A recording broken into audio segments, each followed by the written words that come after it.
গুঞ্জন শেষ, সব জল্পনা কল্পনার অবসান।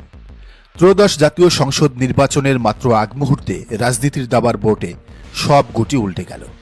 এতদিন শোনা যাচ্ছিল জাতীয় নাগরিক পার্টি বা এনসিপি বিএনপির সাথে জোটে যাচ্ছে, কিন্তু না, রাজনীতির অঙ্ক অতটা সরল নয়। নাহিদ আক্তাররা ঘুরে গেছেন, বাস্তবতা বুঝেছেন। তাই তারা তারেক রহমানের আগমনের আগের দিন জামায়াতের নেতাদের সাথে নিজ থেকে বসেছেন আসন সমঝোতার জন্য। অবশ্য এটা তারা এমনি করেননি। বিএনপি যখন মাত্র ৮টি বা ১০টি আসন দিয়েই ওদের ম্যানেজ করার চেষ্টা করছিল, যখন কোনোভাবেই আর আগাতে পারছিল না, ঠিক তখনই এনসিপি অনেকটা বাধ্য হয়ে এখন হাত মিলিয়েছে বাংলাদেশের সবচেয়ে সুশৃঙ্খল রাজনৈতিক শক্তি জামায়াতে ইসলামীর সাথে। গতকাল বুধবার ২ দফায় রুদ্ধদ্বার বৈঠক হয়েছে, আর সেই বৈঠকে এনসিপির নেতৃত্বে ছিলেন খোদ আহ্বায়ক নাহিদ ইসলাম এবং সদস্য সচিব আক্তার হোসেন। সিদ্ধান্ত প্রায় চূড়ান্ত, এনসিপি এবং জামায়াত একসাথেই লড়বে। আর আসনের সংখ্যা চমকে যাওয়ার মতো, ৩০ থেকে ৫০টি আসন নিয়ে চলছে চূড়ান্ত বোঝাপড়া। কিন্তু কেন এনসিপি শেষ মুহূর্তে বিএনপির সঙ্গ ত্যাগ করে জামায়াতের হাত ধরল?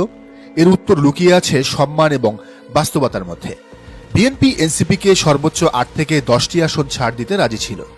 বিএনপির যুক্তি ছিল এনসিপি নতুন দল, দুর্বল দল, তাদের সাংগঠনিক ভিত্তি নেই। কিন্তু নাহিদ ইসলাম এবং আক্তার হোসেনরা এটা মেনে নেননি। তারা মনে করেন জুলাই বিপ্লবের প্রধান স্টেক হোল্ডার হিসেবে তাদের প্রাপ্য আরও অনেক বেশি। তাই তারা এবার সরাসরি বৈঠক করে জামাতের সাথে। জামাতও এগিয়ে আসে কোনো গো না ধরে। জামাত সব মান অভিমান ভুলে তাদের বরণ করে নেয়, কারণ তারা মন থেকেই চায় জুলাইয়ের দলটি তাদের সাথেই থাকুক। দু দলের সূত্রই নিশ্চিত করেছে যে জামায়াত এনসিপিকে অন্তত ৩০টি আসন দেওয়ার নিশ্চয়তা দিয়েছে এবং আলোচনা চলছে ৫০টি আসন পর্যন্ত। এনসিপির নেতারা বুঝতে পেরেছেন বিএনপির সাথে জোটে গেলে তারা কেবল শরিক হয়ে থাকবেন, কিন্তু জামায়াতের সাথে সমঝোতা করলে তারা পার্টনার বা নীতি নির্ধারক হিসেবে সম্মান পাবেন। তাছাড়া সংস্কার এবং বিচার বা জাস্টিসের প্রশ্নে বিএনপির চেয়ে জামায়াতের এজেন্ডার সাথে এনসিপির মিল অনেক বেশি। বিএনপি যেখানে স্ট্যাটাস কো বা পুরনো ধারায় ফিরতে চাইছে, জামায়াত ও এনসিপি সেখানে রাষ্ট্র সংস্কারের কথা বলছে। বিএনপি যেখানে গণভোটে না, জামায়াত এনসিপি সেখানে পুরোপুরি হ্যাঁ। তাছাড়া বিএনপির সাথে সমঝোতা হলেও তাদের বিদ্রোহী প্রার্থীরা সরাসরি এনসিপির শাপলাকলির বিরুদ্ধে দাঁড়িয়ে যাবে, যেমনটা এখন দেখা যাচ্ছে জমিয়ত, গণ অধিকার পরিষদ কিংবা বিএনপির সাথে থাকা অন্যান্য জোটের ক্ষেত্রে। ফলে আদতে বিএনপির সাথে থেকে কোনো লাভ নেই এনসিপির। এখন এই সমঝোতা কেবল এনসিপি আর জামায়াতের মধ্যে সীমাবদ্ধ থাকছে না, এখানে যুক্ত হচ্ছে আরও দুটি গুরুত্বপূর্ণ শক্তি, আমার বাংলাদেশ পার্টি বা এবি পার্টি এবং রাষ্ট্র সংস্কার আন্দোলন। অর্থাৎ জামাত এমন একটি ফ্রন্ট বা শক্তিশালী ব্লক তৈরি করছে যেখানে ইসলামী মূল্যবোধ এবং তরুণ প্রজন্মের সংস্কারবাদী চিন্তা উভয়ের সংমিশ্রণ ঘটবে। বৈঠক সূত্র বলছে জামাত ৩০টি আসনে এনসিপিকে সরাসরি সমর্থন দেবে, আর বাকি ২০টি আসনে এবি পার্টি এবং সংস্কার আন্দোলনের নেতাদের একীভূত করে কমন ক্যান্ডিডেট দেওয়া হতে পারে।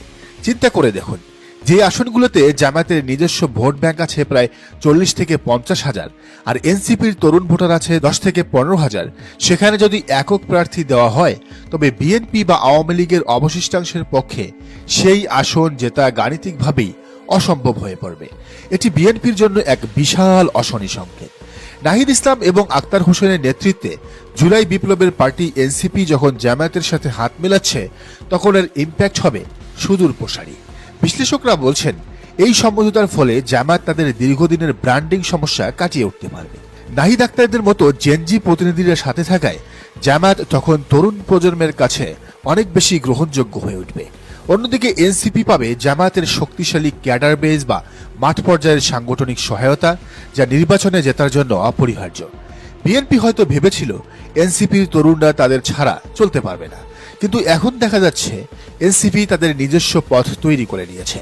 নির্বাচনে তরুণ ভোটাররা এখন আর ধানের শীষের দিকে একচেটিয়া ঝুঁকবে না, বরং তাদের বড় একটা অংশ এই নতুন জোটের দিকে টার্ন করবে, যা জামায়াতের ক্ষমতায় যাওয়ার পথকে আরো সুগম করবে। রাজনীতিতে অহংকার পতনের মূল। বিএনপি কি তাদের জনপ্রিয়তা নিয়ে একটু বেশি আত্মবিশ্বাসী ছিল? শরিকদের অবমূল্যায়ন করা এবং এনসিপির মতো উদীয়মান শক্তিকে মাত্র কয়েকটা আসনের অফার দেওয়া, এটা কি বিএনপির স্ট্র্যাটেজিক ভুল ছিল? তবে রাজনীতিতে টাইমিংই সব। সঠিক সিদ্ধান্ত ভুল সময়ে নিলে তার ফল হয় শূন্য। জাতীয় নাগরিক পার্টি বা এনসিপি শেষমেশ জামায়াতের সাথে জোট বা সমঝোতায় যাচ্ছে, এটা এখন ওপেন সিক্রেট। কিন্তু প্রশ্ন হলো, এই সিদ্ধান্তটা নিতে তারা এতটা দেরি করলো কেন? বিশ্লেষকরা এবং দলের ভেতরের শুভাকাঙ্ক্ষীরা শুরু থেকেই বলে এসেছিলেন, বিএনপির লেজুর বৃত্তি করলে বা একা চলার বিলাসিতা দেখালে এনসিপির পলিটিক্যাল ডেথ বা রাজনৈতিক মৃত্যু অনিবার্য। এটা এনসিপি জানতো না তা নয়, তারা জানতো, কিন্তু অনুধাবন করতে ব্যর্থ হয়েছে। তাদের ভিতরে থাকা বামরা তাদের বারবার ভুল পথে পরিচালিত করেছে, আর তাদের এই ব্যর্থতা বা দোদুল্যমানতার মাসুল দিতে হয়েছে মাঠ পর্যায়ের হাজার হাজার তরুণ কর্মীকে। জুলাই বিপ্লবের পর এনসিপির সামনে সুযোগ ছিল পরিষ্কার, নিজেদের স্বকীয়তা বজায় রেখে একটি শক্তিশালী জোট করা। কিন্তু তারা কি করলো? তারা গেল এক্সপেরিমেন্টের পথে। কখনো বিএনপির দিকে পা বাড়ালো, কখনো একলা চলো নীতি দেখালো, আবার কখনো সুশীল সমাজের বাহবা পাওয়ার চেষ্টা করলো, বাম ঘরানার হওয়ার চেষ্টা করলো। অনেকেই বলছেন মাঝখানের এই সময়টা ছিল এনসিপির জন্য একটা হুদাই বা ফাও এক্সপেরিমেন্ট। কেন? কারণ এই সময়টাতে তারা না হতে পারলো বিএনপির পূর্ণাঙ্গ শরিক, না হতে পারলো জামাতের মিত্র। এই যে না ঘরকা না ঘাটকা অবস্থা, এটা এনসিপির ব্র্যান্ড ভ্যালু তো বাড়ায়নি, বরং সাধারণ মানুষের মধ্যে বিভ্রান্তি তৈরি করেছে। মানুষ ভেবেছে এরা আসলে কি চায়, এদের গন্তব্য কোথায়। নেতৃত্বের এই কনফিউশন দলের ভিত্তি অনেকটা দুর্বল করে দিয়েছে। সবচেয়ে বড় ক্ষতিটা কোথায় হয়েছে জানেন? ছাত্র রাজনীতিতে।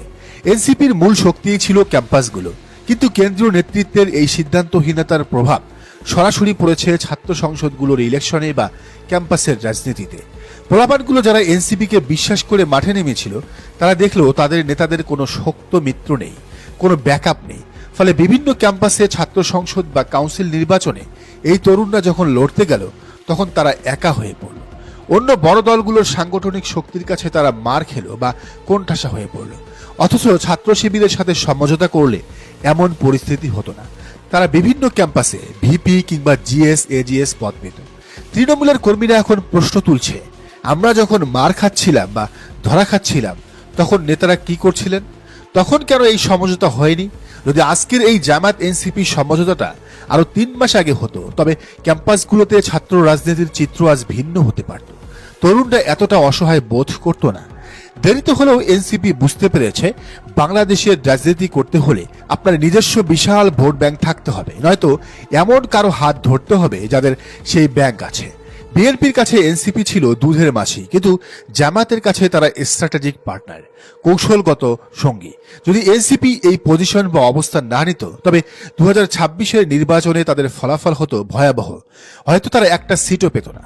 আর একটা নতুন দল যদি প্রথম নির্বাচনেই শূন্য পায়, তবে সেই দলের পলিটিক্যাল ডেথ সার্টিফিকেট লেখা হয়ে যায়। তাই জামাতের সাথে এই 30 সিটের সমঝোতা এনসিপির জন্য কোনো বিলাসিতা নয়, এটা তাদের অস্তিত্ব রক্ষার লড়াই। তারা বুঝেছে শুধু ফেসবুকে লাইক কমেন্ট দিয়ে এমপি হওয়া যায় না, মাঠের ভোট আর ক্যাডার বেজ লাগে, যা জামাত তাদের দিতে পারবে। কথায় আছে, ন্যাড়া একবারই বেলতলায় যায়। এনসিপি তাদের এক্সপেরিমেন্টের মূল্য দিয়েছে, ছাত্ররা তাদের ভুলের মাসুল দিয়েছে। এখন দেখার বিষয়, এই নতুন জোট বা সমঝোতাকে তারা কিভাবে কাজে লাগায়। দেরিতে হলেও যে বোধোদয় হয়েছে, সেটাই মন্দের ভালো। তবে রাজনীতিতে শেষ বলে কিছু নেই। শোনা যাচ্ছে বিএনপির কাছে বেশি আসন পেতেই নাকি জামাতের সাথে যাওয়ার এই অভিনয় করছে জাতীয় নাগরিক পার্টি। কাঙ্ক্ষিত আসন পেলে